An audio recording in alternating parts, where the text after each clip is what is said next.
Hi, my name is Vincent Rapel Maham, and today I'll talk about augmented reality or AR and virtual reality or VR. These are technologies that are changing how we interact with digital content, and they have a big impact on both society and computing. What are AR and VR? AR or augmented reality adds digital elements to our real world. For example, Snapchat filter or Pokemon Go.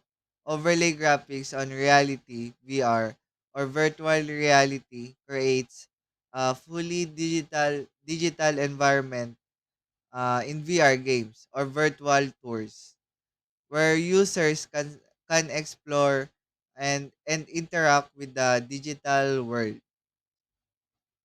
How AR and VR work. AR works using camera sensors and software to detect the real world and overlay visual. VR uses headsets, motion tracking, and sensor to fully immerse user in a digital environment. In other words, AR blends digital with reality, while VR transports you completely into a virtual space. AR and VR widely used in education for virtual labs, in healthcare for surgery simulation and therapy, in gaming and entertainment for immersive experience, and in retail to try products virtually before buying. They making learning, training, and experience more interactive and engaging. Benefits to society and computing. These technologies improve learning and training efficiency, enhance medical procedure, and expand more immersive and experience in entertainment.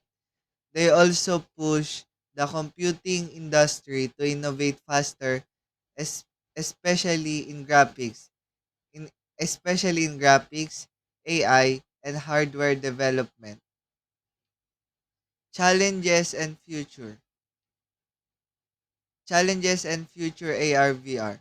Despite their benefits and in AR and VR, faces challenges like high hardware costs, motion sickness, and software limitation.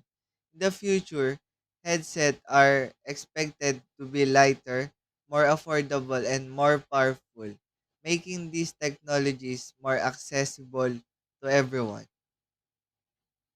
In conclusion, AR and VR transforming how we learn, play, and work. They have a significant impact on society and the computing industry, and their potential will continue to grow as a technology advances.